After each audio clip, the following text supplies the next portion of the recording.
Hi everyone. நான் already சொன்ன மாதிரி காரமடை ரங்கநாதர் கோயில் தேர் திருவிழாவை பற்றி தான் நான் அப்லோட் பண்ணியிருக்கேன். தேருக்கு 2 நாளைக்கு முன்னாடி பெட்டதம்மன் அழைப்பாங்க. பெட்டதம்மன் மலை மேலேருந்து இறங்கி வரும்போது மாலை போட்டால் நம்ம கேட்டதெல்லாம் கிடைக்கும் அப்படிங்கிறது நம்பிக்கை. இது வரைக்கும் நான் கேட்டது எல்லாத்தையுமே பெட்டதம்மன் எனக்கு கொடுத்துருக்காங்க.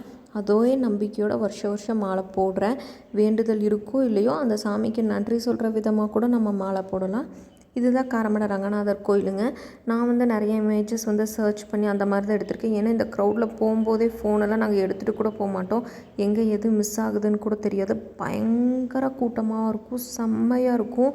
எனக்கு தெரிஞ்சு நீங்கள் எங்கே இருந்தாலும் சரி, வர்றதுக்கான பாசிபிலிட்டி இருந்துச்சு அப்படின்னா கண்டிப்பாக இந்த டெம்பிள் ஒரு டைம் விசிட் பண்ணி பாருங்கள். அவ்வளோ அழகாக இருக்கும். ஸோ அதுக்கப்புறம் பெட்டதம்மன் அழைச்சதுக்கப்புறம் மறுநாள் திருக்கல்யாணம் பண்ணி தேர் ஏற்றுவாங்க. எனக்கு தேர் வீடியோஸ் கிடைக்கலைங்க. அதுக்கப்புறம் பந்த சேவை வீடியோ, தீப்பந்தம், தண்ணி பந்தம் எல்லாமே எடுப்பாங்க. இது தீப்பந்த சேவை வீடியோ.